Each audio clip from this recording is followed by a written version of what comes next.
नमस्कार दोस्तों, online स्केमी YouTube channel में आप सभी का स्वागत है। और आज के इस वीडियो में बात करने वाले स्केमी यूजी सेमेस्टर 3 जो कि सेशन आप लोग का 2024 से 28। और आज के इस वीडियो में हम लोग बात करने वाले जो कि आपका एसी पेपर हिंदी है, यानी कि ये जो क्वेश्चन पेपर ये प्रीवियस ईयर क्वेश्चन करने वाले हम लोग, जो कि ये क्वेश्चन पेपर है सेमेस्टर 3 सेशन 2023 से 27 में पूछा गया क्वेश्चन पेपर है। जैसा कि आप लोग का एग्जाम जो है इसके लिए, यानी कि ये जो पेपर है हिंदी, तो इसके मतलब एसी पेपर हिंदी जो है इसका एग्जाम जो है एमसीक्यू पैटर्न पे होगा, ऑब्जेक्टिव एग्जाम होगा।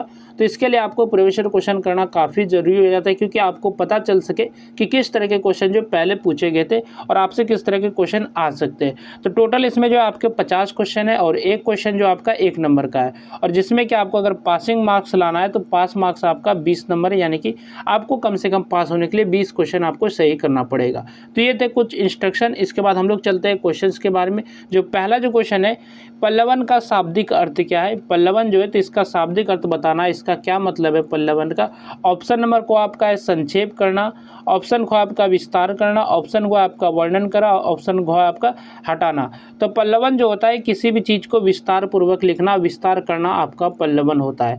पल्लवन में हम लोग क्या करते हैं कि कोई भी चीज़ है, जैसे कि कोई संक्षिप्त विचार हो, यानी कि छोटा सा विचार हो, सूक्ति हो, या फिर वाक्य में जो वाक्य हो, तो उसे हम लोग जो बढ़ा चढ़ा के लिखते हैं उसको विस्तार पूर्वक लिखते हैं, तो इसे हम लोग जो पल्लवन कहते हैं। तो पल्लवन का शाब्दिक अर्थ आपका क्या हो जाएगा, तो विस्तार करना किसी भी चीज़ को, यानी किसी भी वाक्य को, या फिर सूक्ति हो, या फिर कोई भी विचार हो, तो उसे हम लोग विस्तार से लिखेंगे, तो ये आपका पल्लवन कहलाता है। तो ऑप्शन नंबर ख इसका सही उत्तर हो जाएगा। तो इसमें आपको ऑप्शन जो है क ख ग घ देखने को मिलेंगे, लेकिन जो आपका जो एमआर शीट रहेगा तो यानी कि उसमें जो आपका रहेगा ऑप्शन ए, बी, सी और डी। तो इस तरह के ऑप्शन देखने को मिलेंगे आपको एमआर पेपर पर, ठीक है। इसके बाद नेक्स्ट आपका क्वेश्चन है, क्वेश्चन नंबर जो 2 है, एक अच्छे संक्षेपण की विशेषता नहीं है। तो कौन सा जो एक अच्छे संक्षेपण की विशेषता नहीं है, आपसे पूछा गया क्वेश्चन, ठीक है। तो ऑप्शन नंबर को आपका है संक्षिप्तता, पूर्णता, भाषा की सरलता, अनावश्यक विस्तार। तो ये सभी जो आपका ऑप्शन नंबर को है संक्षिप्तता, तो ये आपका विशेषता हो जाएगा, पूर्णता भी आपका विशेषता हो जाएगा, भाषा की सरलता भी आपका विशेषता हो जाएगा। लेकिन जो ऑप्शन नंबर घ है अनावश्यक विस्तार, तो ये आपका जो है सही उत्तर हो जाएगा, क्योंकि ये जो इसका विशेषता नहीं है संक्षेपण का। तो संक्षेपण की विशेषताएं क्या है आपका, तो संक्षिप्तता, पूर्णता तथा सरल भाषा, ये सभी विशेषताएं। और जो आपका अनावश्यक विस्तार है, तो ये जो संक्षेपण का गुण नहीं है। संक्षेपण में हम लोग क्या करते हैं, कोई भी जो लंबे गद्यांश होते हैं तो उसे हम लोग जो है शॉर्ट में लिखते हैं, यानी कि उसको जो है संक्षेप करते हैं, ठीक है। तो यही आपका संक्षेपण होता है। इसके बाद यहाँ पर नेक्स्ट क्वेश्चन है आपका, सही वाक्य शुद्धि पहचानो, यानी कि कौन सा वाक्य जो है इसमें शुद्ध है, यानी कि शुद्ध है। तो ऑप्शन नंबर को आपका है मेरे को तुमसे बात करनी नहीं, यह ऑप्शन नंबर को का जो वाक्य है। इसके बाद आपका वाक्य है तुमसे मेरे को बात नहीं करनी। इसके बाद आपका जो ऑप्शन है मेरे को बात नहीं करनी तुमसे, और ऑप्शन नंबर जो घ आपका मुझे तुमसे बात नहीं करनी। तो इसका जो सही उत्तर हो जाएगा, यानी कि कौन सा इसमें जो सही जो वाक्य जो है आपका शुद्ध है, तो ऑप्शन नंबर घ आपका सही उत्तर हो जाएगा। तो आप इसको पढ़ेंगे अच्छे से, तो ये आपका जो बेटर है, यानी कि सबसे अच्छा शुद्ध वाक्य। तो मुझे तुमसे बात नहीं करनी, तो ये आपका सही वाक्य। तो ऑप्शन नंबर घ इसका सही उत्तर हो जाएगा। इसके बाद नेक्स्ट आपका क्वेश्चन है, आ और ओ के बीच की ध्वनि का वर्ण है। तो आ और ओ के बीच की कौन सी ध्वनि है, तो इसके बारे में आपको बताना है। तो इसका जो सही उत्तर जाएगा ऑप्शन नंबर ग आपका सही उत्तर जाएगा। तो ये वाला जो है ये इनके बीच की ध्वनि का होता है। तो इसका जो इस्तेमाल होता है कि ये जो ध्वनि है, तो इसका इस्तेमाल कहाँ होता है, तो ये इस्तेमाल होता है जैसे कि आप लोग डॉक्टर लिखते हैं, तो डॉक्टर में ये वाले के इस्तेमाल करते हैं, ये वाला सिंबल का, ठीक है, डॉक्टर हो गया।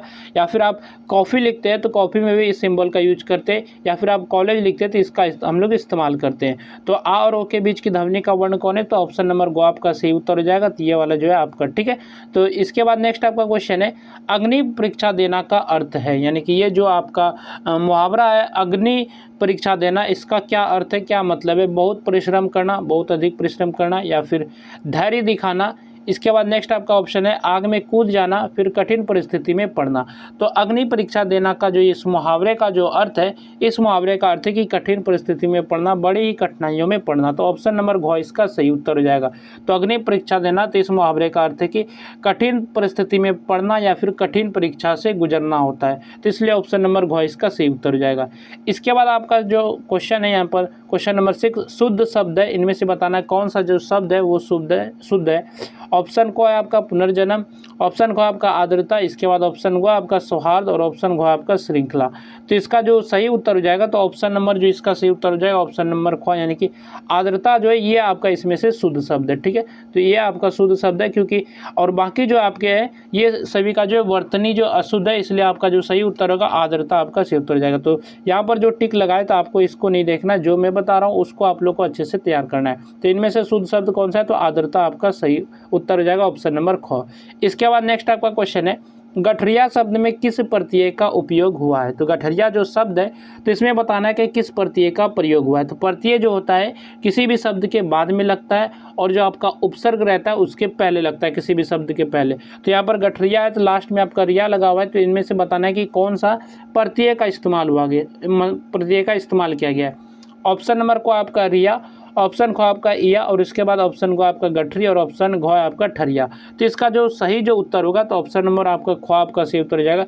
इया जो है ये प्रत्यय लगा हुआ है गठरिया में। ठीक है, तो इसको अगर आप गठरिया को तोड़ेंगे तो गठरिया जो आपका शब्द है गठरिया, तो इसको अगर आप तोड़ेंगे तो आपका होगा गठर, गठर जोड़ आप या करेंगे तो ये आपका जो गठरिया शब्द बन जाएगा, यानी कि ये प्रत्यय इस्तेमाल करेंगे तो ये आपका शब्द बन जाएगा। तो गठरिया शब्द में किस प्रत्यय का इस्तेमाल किया गया, तो या शब्द का इस्तेमाल किया गया। तो ऑप्शन नंबर ख आपका सही उत्तर जाएगा, यानी कि इस प्रत्यय का इस्तेमाल किया गया है। इसके बाद नेक्स्ट आपका क्वेश्चन है वह सोमवार को आएगी वाक्य का कारक है। तो वह सोमवार को आएगी ये जो वाक्य है तो इसमें बताना है कि इसमें से कौन सा कारक ये वाक्य है। ठीक है, आपादान कारक, अधिकरण कारक, संबंध कारक या फिर कर्म कारक।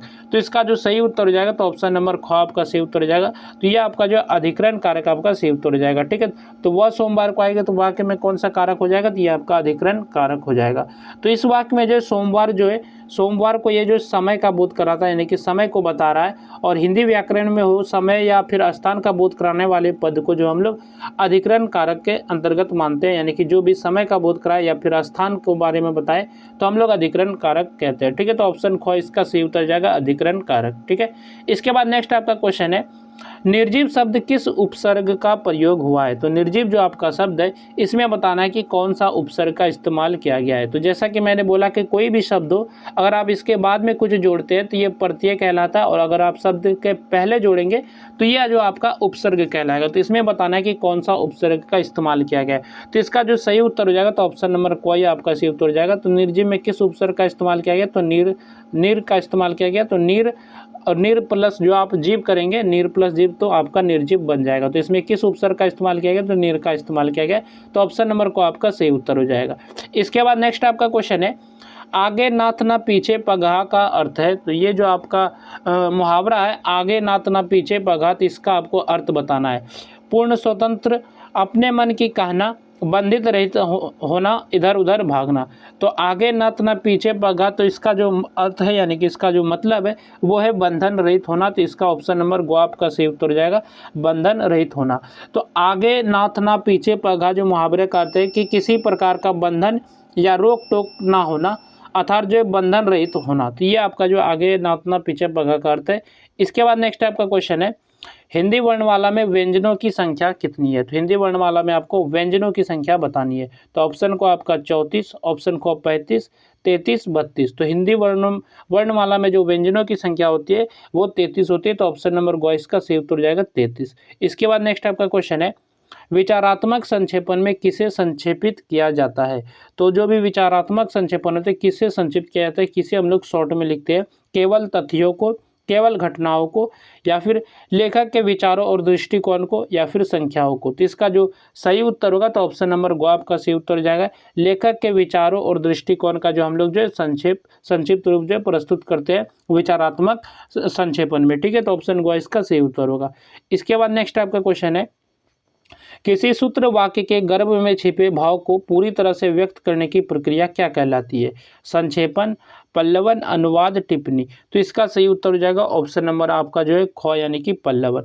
तो पल्लव यानी कि किसी भी सूत्र या फिर वाक्य में गर्भ में छिपे यानी कि बड़ी गहराई में जो भी भाव छिपे आप अगर उसे पूरी तरह व्यक्त कर पाते तो हम लोग उसे पल्लवन कहते हैं। पल्लवन का होता है कि कोई भी चीज़ हो, सूत्र हो, वाक्य हो या फिर कोई भी विचार हो तो इसे हम लोग विस्तार से लिखते हैं। तो इसलिए आपका जो सही उत्तर हो जाएगा ऑप्शन नंबर ख यानी कि पल्लवन। इसके बाद नेक्स्ट आपका क्वेश्चन है लाल पीला होना का अर्थ है। तो लाल पीला हो लाल पीला होना जो आपका मुहावरा है तो इसका क्या अर्थ है? मन ही मन प्रश्न होना यानी कि मन ही मन खुश होना, क्रोध करना यानी कि गुस्सा करना, बहुत खुश होना या फिर रंग बदलना। तो लाल पीला होना का मतलब है क्रोध करना यानी कि ऑप्शन नंबर ख आपका सही उत्तर हो जाएगा गुस्सा करना। ठीक है, तो ऑप्शन ख आपका सही उत्तर हो जाएगा लाल पीला होना का मुहावरे का अर्थ। इसके बाद नेक्स्ट आपका क्वेश्चन है आसमान पर चढ़ाना मुहावरे का अर्थ बताइए। तो ये जो मुहावरा है आपका आसमान पर चढ़ाना, तो इसका क्या अर्थ है इस मुहावरे का? बहुत घमंड करना, कठिन काम के लिए उकसाना, बहुत हल्ला करना, अत्यधिक प्रशंसा करना। तो आसमान पर चढ़ाना जो मुहावरे का अर्थ है कि अत्यधिक प्रशंसा करना, तो यह ऑप्शन नंबर घ आपका सही उत्तर जाएगा अत्यधिक प्रशंसा करना। इसके बाद नेक्स्ट आपका क्वेश्चन है गेरवा शब्द में किस प्रत्यय का प्रयोग हुआ है? तो गेरवा जो शब्द है आपका, तो इसमें बताना है किस प्रत्यय का इस्तेमाल किया गया है। तो जैसा कि प्रत्यय जो होता है कि शब्द के बाद में इस्तेमाल किया जाता है ताकि उसको अगर प्रत्यय को जोड़ेंगे फिर नया शब्द बनता है।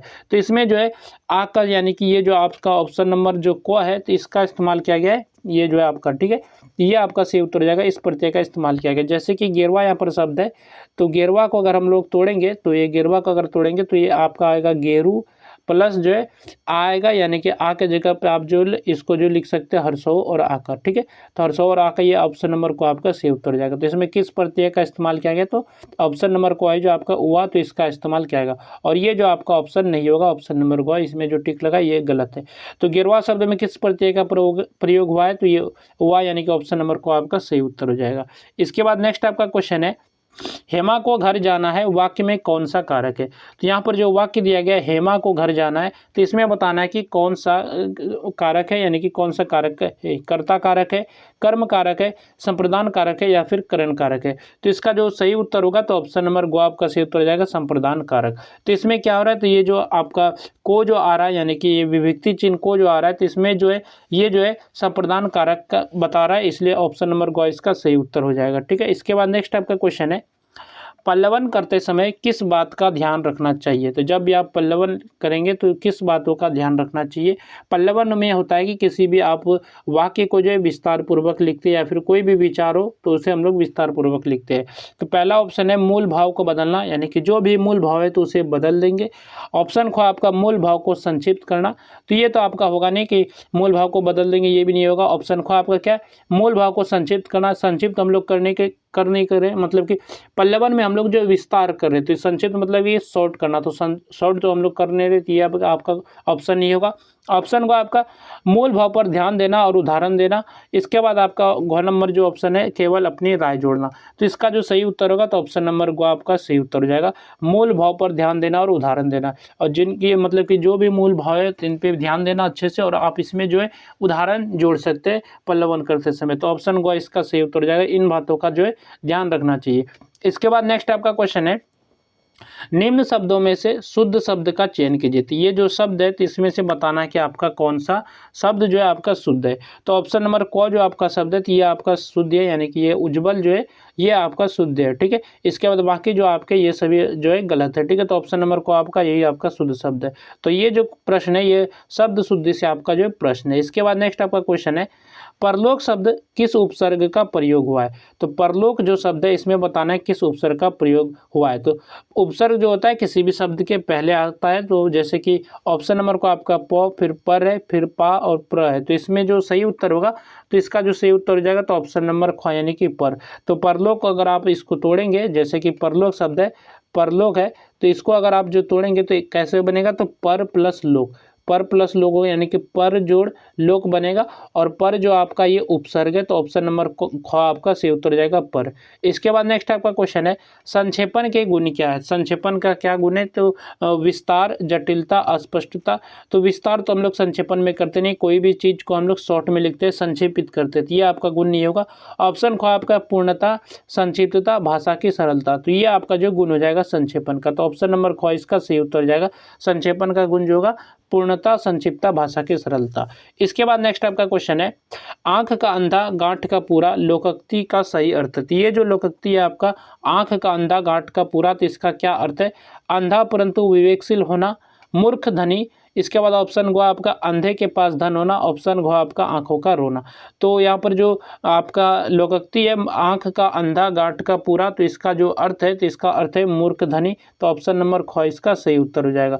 धन मतलब कि इसका जो अर्थ हुआ मूर्ख धनी का, धनवान तो हो लेकिन जो है बुद्धिहीन या फिर मूर्ख हो, ये ऑप्शन नंबर ख आपका सही उत्तर हो जाएगा। और यहाँ पर जो टिक लगाए तो ये आपका नहीं होगा, ये गलत है, ऑप्शन नंबर ख। ठीक है, तो ऑप्शन ख इसका सही उत्तर होगा। इसके बाद नेक्स्ट आपका क्वेश्चन है वास्तविक शब्द में किस प्रत्यय का प्रयोग हुआ है, यानी कि प्रयोग हुआ है। तो ये जो वास्तविक आपका शब्द है तो इसमें से बताना है कि किस प्रत्यय का इस्तेमाल किया गया है। तो वास्तविक को अगर हम तोड़ेंगे तो वास्तविक जो शब्द है तो इसको अगर हम तोड़ेंगे तो ये आपका बनेगा वास्तव जोड़ एक, यानी कि वास्तव जोड़ एक बनेगा। और इसमें किस प्रत्यय का प्रयोग हुआ है, तो एक प्रत्यय का प्रयोग हुआ है। तो ऑप्शन नंबर ग आपका सही उत्तर जाएगा एक। तो इसमें किस प्रत्यय का इस्तेमाल किया गया, तो एक का, यानी कि वास्तव जोड़ एक। तो वास्तविक शब्द का प्रत्यय जो होगा ये कौन, मतलब ग नंबर आपका सही उत्तर जाएगा एक।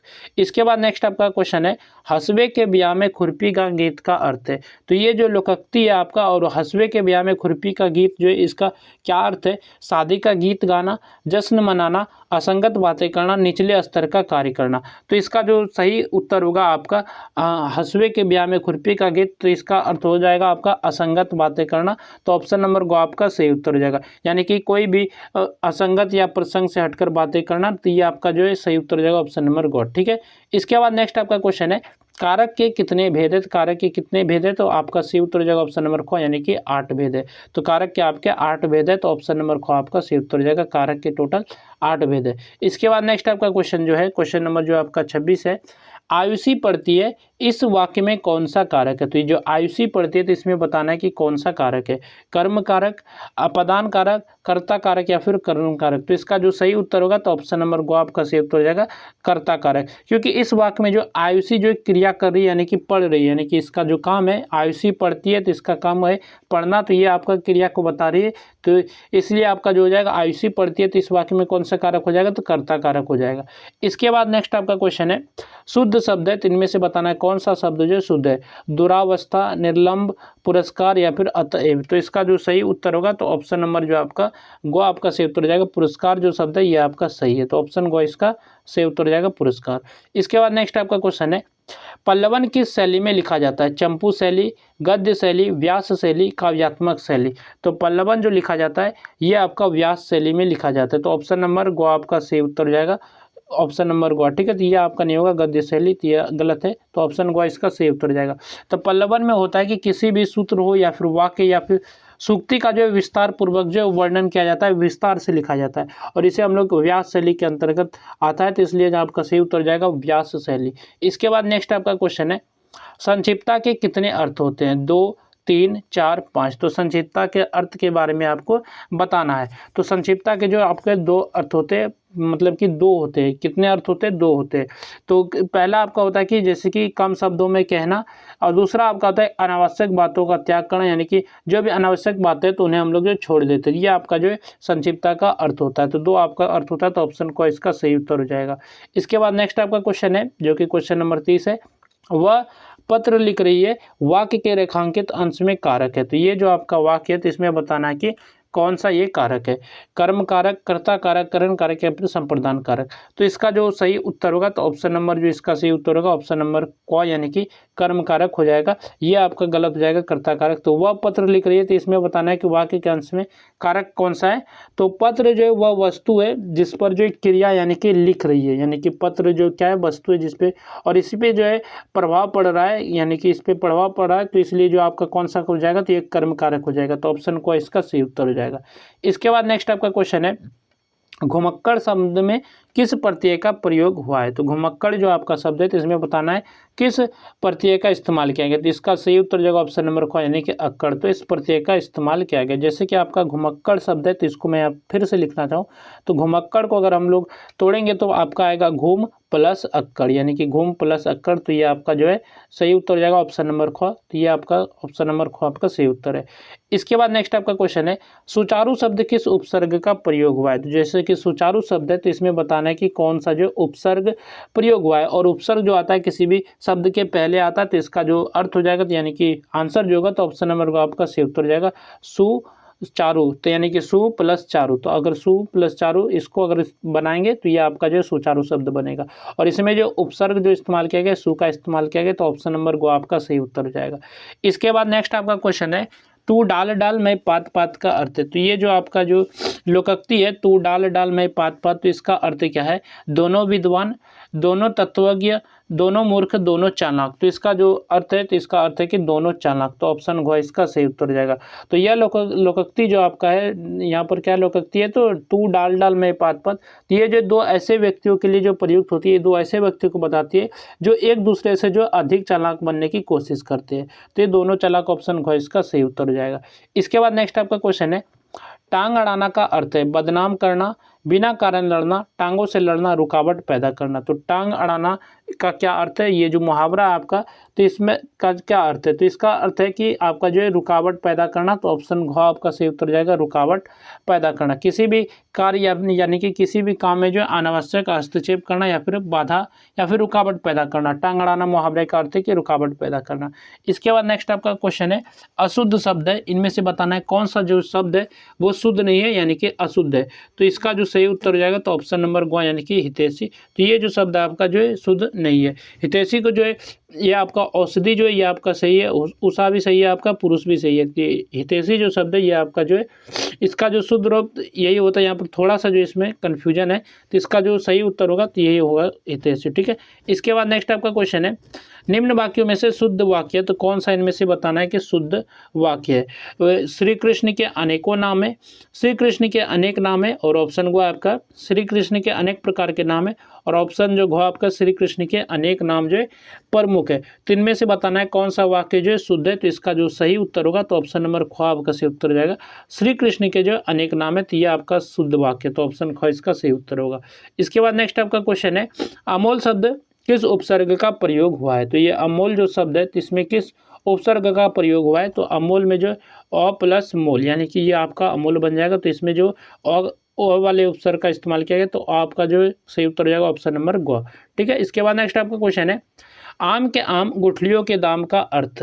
तो ये जो आपका लोकोक्ति है, आम के आम गुठलियों के दाम, तो इसका क्या अर्थ है, मनमानी करना, नकली वस्तु देना, दोहरा लाभ होना, बहुत चतुर व्यापारी बनना। तो इसका जो सही अर्थ है, इसका सही अर्थ है आपका दोहरा लाभ होना, यानी कि आम के आम गुठलियों के दाम, इसका अर्थ है दोहरा लाभ होना, यानी कि जब एक ही काम से जो दो लाभ प्राप्त हो, तो इसे हम लोग ये इस्तेमाल करते हैं, आम के आम गुठलियों के दाम, ये लोकोक्ति को बोल सकते हैं। तो इसका मतलब है दोहरा लाभ होना। इसके बाद नेक्स्ट आपका क्वेश्चन है, ननिहाल शब्द में किस प्रत्यय का प्रयोग हुआ है। तो ये ननिहाल जो शब्द है, तो इसमें बताना है किस प्रत्यय का इस्तेमाल किया गया। तो ये आपका घ नंबर आपका सही उत्तर हो जाएगा। जैसे कि यहाँ पर ननिहाल शब्द है, तो ननिहाल में अगर हम इसको तोड़ेंगे तो ये आएगा ननी जोड़ हाल, ननी जोड़ हाल, तो यानी कि किस प्रत्यय का, प्रत्यय जो बाद में आता है तो हाल आपका हो जाएगा। तो ऑप्शन घ इसका सही उत्तर होगा। इसके बाद नेक्स्ट आपका क्वेश्चन है, समाचार शब्द में किन किन उपसर्गों का प्रयोग हुआ है। समाचार जो शब्द है, तो इनमें बताना है किस उपसर्गों का इस्तेमाल किया गया है। तो इसका जो सही उत्तर हो जाएगा ऑप्शन नंबर घ यानी कि सम जोड़ आ, यानी कि समाचार शब्द में किन उपसर्गों का प्रयोग हुआ है। तो समाचार जो आपका शब्द है समाचार, तो इसको अगर सम जोड़ आ जोड़ चार यानी कि समाचार, तो सम जोड़ आ जोड़ चार, यहाँ पर चार यहाँ पर मैं लिख देता हूँ। तो इसमें कौन सा उपसर्ग का इस्तेमाल किया गया, तो सम जोड़ आ का इस्तेमाल किया गया। तो ऑप्शन घ इसका सही उत्तर होगा। इसके बाद नेक्स्ट आपका क्वेश्चन है, टस से मस ना होना का अर्थ है। टस से मस ना होना का क्या अर्थ है, कठोर होना, अपनी बातों से नहीं हटना, जगह बदलना, सहन करना। तो टस से मस ना होना, इस मुहावरे का जो अर्थ है कि अपनी बात या फिर स्थान से बिल्कुल ना हटना, तो अपनी बातों से नहीं हटना। तो ऑप्शन ख इसका सही उत्तर हो जाएगा। इसके बाद नेक्स्ट आपका क्वेश्चन है, अशुद्ध शब्द है, इनमें से बताना है कि कौन सा शब्द जो शुद्ध नहीं है, अशुद्ध है। स्वास्थ्य, ध्यात्व, महात्म या फिर उपलक्ष्य। तो इसका जो सही उत्तर होगा ऑप्शन नंबर जो आपका ख आपका सही उत्तर हो जाएगा। ध्यात्व जो है आपका अशुद्ध शब्द है, बाकी आपके शुद्ध शब्द है। तो ऑप्शन ख इसका सही उत्तर हो जाएगा। और बाकी जो आपका ये सभी है, ये मतलब कि शुद्ध शब्द है, ये आपका अशुद्ध है, ये आपका सही नहीं। तो ऑप्शन ख इसका सही उत्तर हो जाएगा। इसके बाद नेक्स्ट आपका क्वेश्चन है, वर्ण के कितने भेद होते हैं, यानी कि वर्ण के कितने भेद होते हैं। 3, 2, 4 या फिर 7। तो वर्ण के जो है 2 भेद होते हैं, स्वर और व्यंजन। तो ऑप्शन ख इसका सही उत्तर हो जाएगा 2 भेद। इसके बाद नेक्स्ट टाइप का क्वेश्चन है, किसी विस्तृत लेख के मुख्य विचारों को लघुतर आकार में प्रस्तुत करना क्या कहलाता है। यानी किसी विस्तृत लेख को, किसी लंबे लेख को आप जो है मुख्य विचार या फिर लघुतर यानी कि छोटे आकार में प्रस्तुत करेंगे तो उसे हम लोग क्या कहेंगे, तो उसे हम लोग जो संक्षेपण कहते हैं। तो ऑप्शन ख इसका सही उत्तर हो जाएगा संक्षेपण। संक्षेपण में हम लोग जो किसी भी बड़े लेख के मुख्य विचारों को जो संक्षिप्त रूप में लिखते हैं यानी कि शॉर्ट फॉर्म में लिखते हैं, तो इसे हम लोग जो संक्षेपण कहते हैं। पल्लवन होता है कि किसी भी चीज़ को विस्तार से लिखेंगे, किसी भी वाक्य को विस्तार पूर्वक लिखेंगे। निबंध तो आपका होगा नहीं, यहाँ पर जो विस्तृत लेख को जो छोटे आकार में लिखने को बोला है, और सारांश भी होगा, लेकिन जो यहाँ पर ज़्यादा जो सही है आपका ये ऑप्शन नंबर ख आपका सही उत्तर हो जाएगा। ठीक है, इसके बाद नेक्स्ट आपका क्वेश्चन है, इनमें से कौन सा वाक्य शुद्ध है। तो इनमें से आपके वाक्य दिए गए, इनमें बताना है कि कौन सा वाक्य जो आपका शुद्ध है, सही है। उसने मुझे खाने को बुलाया, पहला जो वाक्य है। इसके बाद वाक्य उसकी ससुराल जयपुर में है। इसके बाद है रास्तों को चौड़ी करना जरूरी है। इसके बाद है मेरे को उससे एक बात कहना है। तो इसका जो सही जो वाक्य हो, सही जो वाक्य आपका हो जाएगा उसकी ससुराल जयपुर में। तो ये ऑप्शन नंबर ख आपका सही वाक्य, ये जो आपका वाक्य जो है शुद्ध है, ये आपका ऑप्शन नंबर कौन है, तो ऑप्शन ख इसका सही उत्तर हो जाएगा। इसके बाद नेक्स्ट आपका क्वेश्चन है, भाषा की सबसे छोटी इकाई क्या है। वर्ण, वर्णमाला या फिर यहाँ पर व्यंजन या फिर स्वर। तो आपका सही उत्तर हो जाएगा वर्ण। वर्ण जो आपका भाषा की सबसे छोटी इकाई है, तो ऑप्शन को इसका सही उत्तर हो जाएगा। इसके बाद नेक्स्ट आपका क्वेश्चन है, क्वेश्चन नंबर जो कि 47 नंबर क्वेश्चन है, स्वरों की संख्या कितनी होती है, 12, 11, 10 या फिर 13। तो इसका सही उत्तर हो जाएगा ऑप्शन नंबर ख, यानी कि स्वरों की संख्या 11 होती है और व्यंजन जो था आपका ऊपर में 33 था। ठीक है, तो ऑप्शन ख इसका सही उत्तर हो जाएगा, स्वरों की संख्या 11 होती है। इसके बाद नेक्स्ट आपका क्वेश्चन है, महात्मा गांधी का देश सदा आभारी रहेगा वाक्य में किस प्रकार की अशुद्धि है। तो इनमें से आपको अशुद्धि बताना है कि कौन सा इसमें गलती है, संज्ञा संबंधी, क्रिया संबंधी, पद क्रम संबंधी या फिर अधिक पदत्व संबंधी। तो इसका जो सही उत्तर होगा आपका अधिक पदत्व संबंधी जो इसमें अशुद्धि है यानी कि गलतियां हैं। इस जो आपका वाक्य है, महात्मा गांधी का देश सदा आभारी रहेगा, तो इस वाक्य में जो है का शब्द जो है अनावश्यक रूप से प्रयोग हुआ, यानी कि का इस्तेमाल जो गलती से यहाँ पर इस्तेमाल किया गया। तो इसका जो सही वाक्य होगा, महात्मा गांधी का देश सदा आभारी रहेगा, इस तरह ये वाक्य होगा। ठीक है, इसके बाद नेक्स्ट आपका क्वेश्चन है, पल्लवन में किसका विस्तार किया जाता है, किसी कहानी का, किसी सूत्र वाक्य, उक्ति या विवेच्य बिंदु, किसी घटना, किसी व्यक्ति का। तो पल्लवन में जो हम लोग किसे विस्तार करते हैं, किसे विस्तार पूर्वक लिखते हैं, तो आपका सही उत्तर हो जाएगा ऑप्शन नंबर ख, यानी कि किसी सूत्र वाक्य, उक्ति या विवेच्य बिंदुओं को हम लोग विस्तार करते हैं पल्लवन में। तो ऑप्शन ख इसका सही उत्तर होगा। इसके बाद नेक्स्ट आपका क्वेश्चन है, निम्न में से कौन सा शुद्ध वाक्य, इनमें से बताना है कौन सा वाक्य जो शुद्ध है।